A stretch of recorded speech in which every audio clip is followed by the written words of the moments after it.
Good morning student. आज हम लोग पढ़ने जा रहे हैं फ्लेमिंगो बुक की second chapter the lost spring. हम इस चैप्टर में देखेंगे कि ये जो चैप्टर है, ये हमारा पूरा चैप्टर जो है दो कहानियों को दो पार्ट में डिवाइडेड है, जिनमें दो अलग अलग कहानियाँ दी गई हैं और दो बच्चों की कहानियाँ हैं। पहले पार्ट में जो है हमारी कहानी वो sometime I find rupees in the garbage के पार्ट में है, और दूसरा पार्ट जो हमारा है वो हमारा जो है सेकंड पार्ट, वो हमारा सेकंड पार्ट है I want to drive a car. तो ये जो दो पार्ट हैं हमारे, दोनों ही अलग अलग कहानियां हैं, लेकिन दोनों एक में एक ही समानता है, या हम बोल सकते हैं दोनों एक कहानियाँ, दोनों ही स्टोरी एक दूसरे को कोरिलेट करती हैं इन अ सेंस कि दोनों ही कहानियाँ जो हैं वो चाइल्ड लेबर से ही रिलेटेड हैं। इसलिए ये कहानियाँ अलग अलग देखने में तो हैं, लेकिन कहानियाँ एक दूसरे को कोरिलेट करती हैं। इस कहानी में हम देखेंगे, इसमें कहानी का मेन थीम जो है वो ज़्यादातर पॉवर्टी को ही, पहला जो है मेन चीज़ है पॉवर्टी को ही हाईलाइट किया गया है, और सेकंड जो चीज़ इसमें मेन थीम में जो मोस्टली मेंशन किया गया है यहाँ पर वो है चाइल्ड लेबर। तो किस प्रकार से इंडिया में चाइल्ड लेबर फल फूल रहा है और इसके क्या दुष्परिणाम हैं, इन सभी चीज़ों को मतलब हम इसमें बड़ी ही बखूबी कहानी के माध्यम से राइटर ने हम लोगों के सामने रखा है। तो सबसे पहले हम लोग देख लेते हैं अबाउट द ऑथर। हम यहाँ पे अबाउट द ऑथर जो बताया गया है, ठीक, लेकिन उससे पहले ये जो कहानी है ये हम लोग बता सकते हैं कि ये क्या है, एक एक्सर्प्ट है। जो ये जो मेजर बुक है एनी जंग्स की बुक, उसका टाइटल था lost spring story of stolen childhood, वहाँ से इसको लिया गया है, उसी का एक पार्ट है। एक्सर्प्ट मीन्स होता है जनरली कोई बड़ी बड़ी कहानियों से एक छोटा सा हिस्सा जो लिया जाना, उसी को हम लोग एक्सर्प्ट बोलते हैं, ठीक है। तो ये एक्सर्प्ट है एक तरह से। Here she analyzed the grinding poverty and traditional which condemn these children to a life of exploitation. हम यहाँ पे कह सकते हैं कि मतलब यहाँ पर मतलब जो ये हमारी ऑथर हैं एनी जंग्स, उन्होंने यहाँ पर जो गरीबी हमारे यहाँ बहुत प्रचुरता, गरीबी जो यहाँ पे जिस प्रकार से गरीबों का जो शोषण हो रहा है उस बात को यहाँ पर उन्होंने हाईलाइट करने की कोशिश की है, और किस प्रकार से ये एक तरह से हम कह सकते हैं कि ये हमारे यहाँ की परंपराओं का विश्लेषण करती हैं। तो इस प्रकार की, तो जो हमारा पहला पार्ट है हम आज उसको कवर करेंगे। हम पहले पार्ट में देखेंगे कि हमारा जो पहला पार्ट है वो एक रैग पिकर के ऊपर है। रैग पिकर हम उस लोग उनको बोलते हैं जो आपने देखा होगा कि कूड़े में से जो कचरा उठाते हैं बच्चे, उनको हम लोग रैग पिकर कहते हैं, ठीक है। तो उन बच्चों की ये, उस बच्चे की एक कहानी है जिसका नाम यहाँ पर साहेब करके इंट्रोड्यूस कराया गया है, लेकिन उसका मेन नाम होता है साहेब आलम, और उसी के ऊपर इस कहानी को पूरा दिया गया। अब इस कहानी को शुरू करने से पहले हम लोग थोड़ा सा ऑथर के बारे में जान लेते हैं। ऑथर के बारे में यहाँ बताया गया है, ऑथर जो है एनी जंग है, जिनका जन्म 1964 में हुआ, वो भी कहाँ पे, वो राउरकेला में जन्म ली, और उनका जो बचपन है, और हम कहें कि बचपन से लेकर जवानी तक उनका जो समय है वो हैदराबाद में बीता। उसके बाद उन्होंने हैदराबाद से ही मेजर अपनी एजुकेशन जो है, स्कूलिंग जो हम कह सकते हैं, वो उन्होंने वहाँ से कंप्लीट की, और उसके बाद उन्होंने फर्दर स्टडीज़ के लिए वो अमेरिका तक गई। उनके जो पेरेंट्स थे वो भी क्या है कि वो राइटर्स थे, और एनी जंग्स जो थी उन्होंने अपना पहला कैरियर जो है वो राइटर के तौर पे ही इंडिया में ही शुरू किया था। वो एज एडिटर और columnist of major newspaper in India and abroad. आप लोग ये देख सकते हैं कि उन्होंने इंडिया में ही नहीं, विदेशों में भी जो पेपर पब्लिश होते हैं उसके लिए भी उन्होंने काम किया हुआ था। एंड इन्होंने and has author several book, और बहुत सारी बुकें लिखी इन्होंने, ठीक है। The following is an excerpt from the her book titled Lost Spring, Story of Stolen Childhood. I have already told you that this is an excerpt and which is taken from the story of stolen childhood, and you also know the meaning of excerpt. And not only that, here she analyzed the grinding poverty and traditional which condemn these children to a life of exploitation. तो इस line को भी मैंने already explain कर ही दिया है कि यहाँ पर पिसती हुई गरीबी को यहाँ पर दिखाया गया है, और साथ ही साथ अपनी परंपराओं का विश्लेषण भी करती है जो किस प्रकार से बच्चों को शोषण की ओर ढकेलती है, ठीक है। तो इस चीज़ों को यहाँ पर दर्शाने की कोशिश की है। ये अब हम लोग आते हैं मेजर, जो अपना हमारा स्टोरी का कंटेंट है उसके ऊपर आते हैं। और इस जो हमारे स्टोरी हम ये देखेंगे कि साहेब द रैग पिकर, उसके ऊपर हमारी ये स्टोरी शुरू होती है। हम ये देखेंगे कि जो साहेब है यहाँ पर जो हमारे जो हमने देखा, जो हमारे सबसे पहले यहाँ पर जो दृश्य हमें दिखाया जाता है, मतलब फर्स्ट जो यहाँ पर हमारे बुक में पहला पैराग्राफ जो है उसमें ये बताया जाता है कि सवेरे का समय होता है, और जो हमारे ऑथर होते हैं वो सवेरे देखते हैं कि एक लड़का जो है वो कचड़े में से सोने की खोजने की कोशिश कर रहा होता है।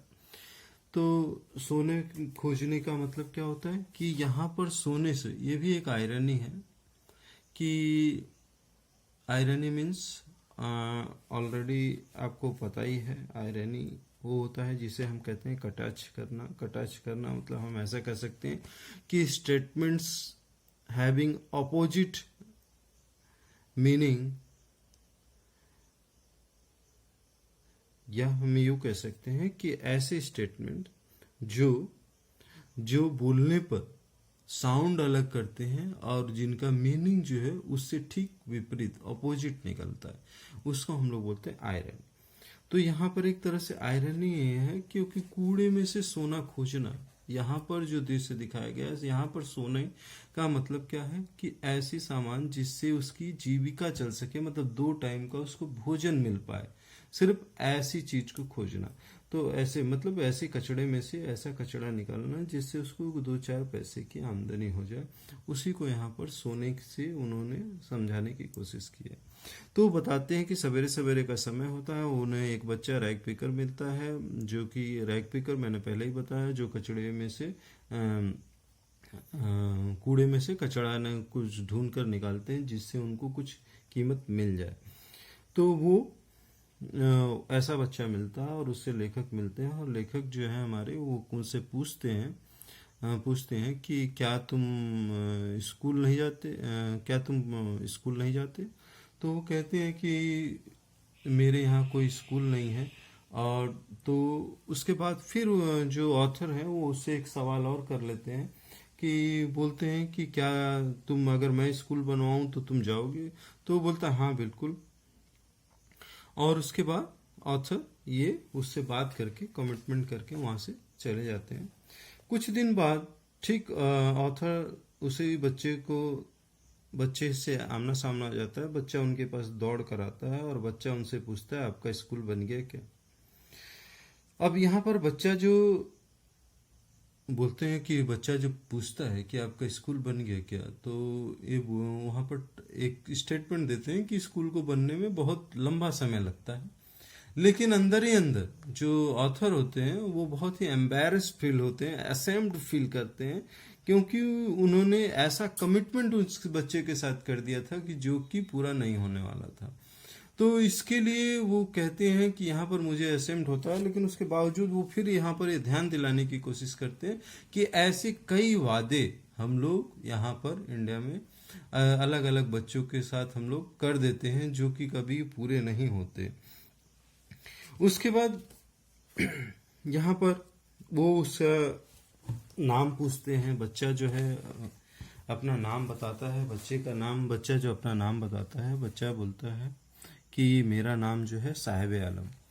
और जो उसकी यहाँ पर फिजिकल अपेयरेंस जो है यहाँ पर थोड़ा सा वो बताने की कोशिश की है पहले ऑथर ने यहाँ पर ये बताने की कोशिश की है जो बच्चे का अपेयरेंस है, उसने फटे पुराने कपड़े पहने हुए हैं, उसके कंधे पर एक प्लास्टिक का बैग टंगा हुआ है जिसमें वो जो भी कचड़े में से बिनता है उस बैग में या थैली में उसमें डालता है। नंगे पैर हैं वो, उनके पैर में कोई भी शूज या स्लीपर्स नहीं है। ठीक है, तो इस चीज़ों को वहाँ पर वो उन्होंने हाईलाइट किया हुआ है। उसके बाद फिर वो यहाँ पर बताने की कोशिश करते हैं, वो उससे थोड़ी सी उसकी जानकारी लेते हैं, उससे पूछते हैं कि आखिर तुम्हारा नाम क्या है। वो बताता है मेरा नाम साहिब आलम।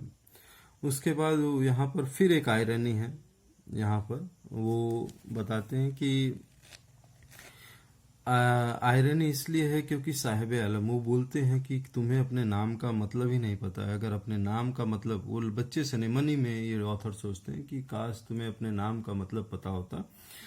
साहिब आलम का मतलब क्या होता है? साहिब आलम का मतलब होता है कि लॉर्ड ऑफ यूनिवर्स, तो यानी कि पूरे ब्रह्मांड पर राज करने वाला वह देवता। तो यहाँ पर वो आदमी जो कचड़े में से कुछ बिन रहा है उसका नाम है साहिब आलम। तो ये एक आयरनी है। ठीक है, यहाँ पर ये भी एक तरह से ये भी एक कटाक्षी ही है, हम कह सकते हैं। और उसके बाद फिर यहाँ पर जो हमारे ऑथर हैं वो उसे हमारे जो ऑथर हैं वो उसे यहाँ पर एक आर्मी बॉयज के नाम से भी बुलाते हैं।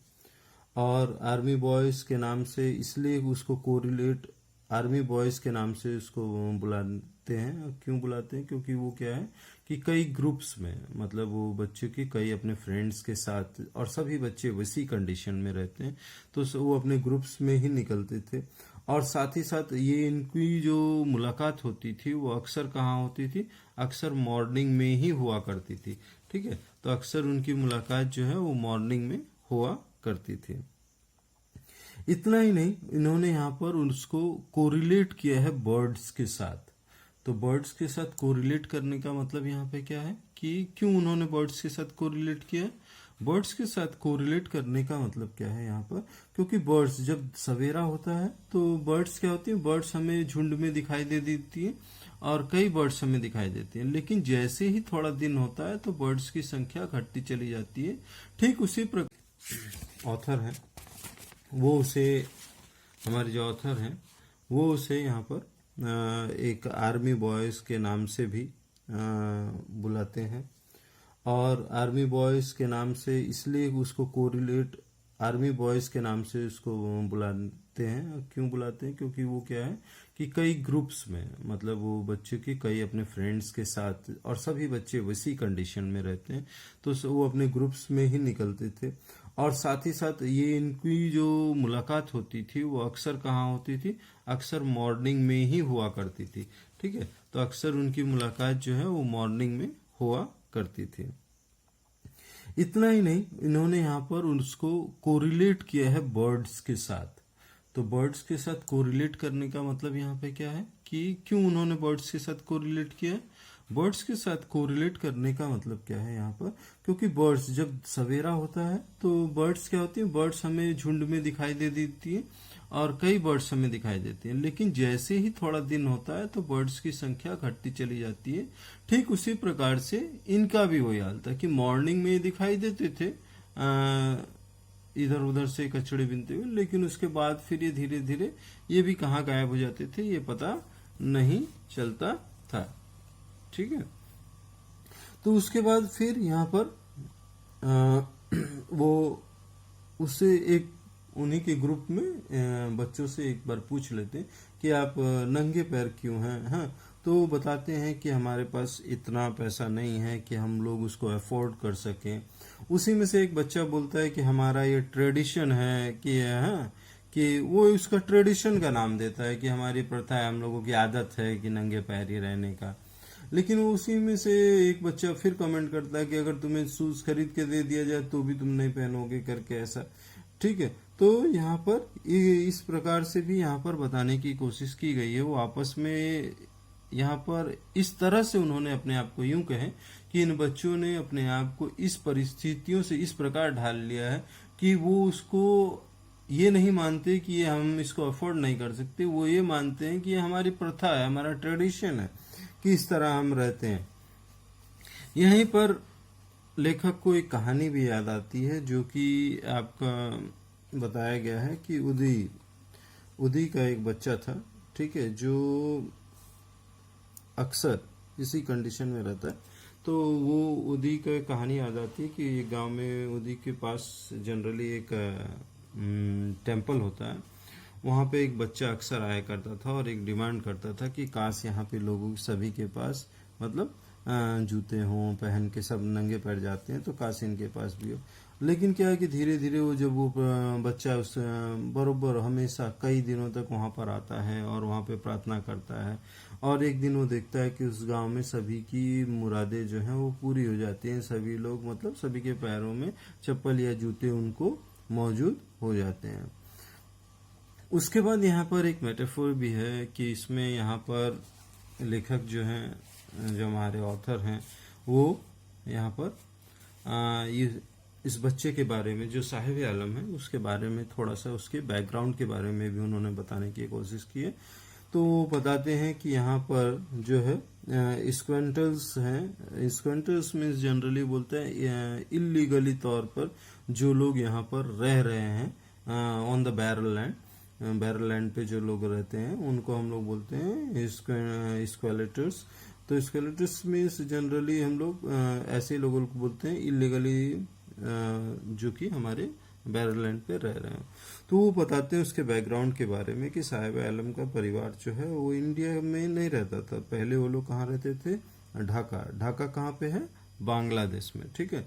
तो बांग्लादेश में वो लोग रहने वाले थे। वो बताते हैं कि वो पहले क्या करते थे? फार्मिंग करते थे, खेती करते थे। लेकिन समहाउ जो नेचुरल डिजास्टर्स के वजह से, या यूं कह लें कि नेचुरल कैलामिटीज के कारण उनके जो है मकान वकान सब ऐसे बर्बाद हो जाते हैं। ओलावृष्टि और ये सब होने की वजह से क्या होता है, और उनकी आर्थिक स्थिति बहुत खराब होती है और उनके पास इतना भी नहीं होता है कि वो अपने बच्चों को पेट भर सके। इस कारण से वो क्या करते हैं, वहाँ से माइग्रेट कर जाते हैं और इंडिया में आ जाते हैं, जिनको आप लोग यहाँ पर इंडिया में किस नाम से जानते हैं मालूम है? आप लोग यहाँ पर जैसे हम लोग रिफ्यूजीज जिन्हें बोला जाता है, रिफ्यूजीज वो होते हैं जो इंडिया में इलीगली तौर पे इंटर कर जाते हैं और यहाँ पर अपनी बस यहाँ पे इंडिया में इलीगली तौर पे रह रहे हैं। तो ऐसे ही ये लोग भी थे। ये लोग इलीगली तौर पे रह रहे होते हैं और ये बताते हैं कि इनका लोकेशन करंट में कहाँ होता है? सीमापुरी। सीमापुरी कहाँ है? आउट स्कर्ट्स में, दिल्ली के मतलब बाहरी तरफ में ये रहता है।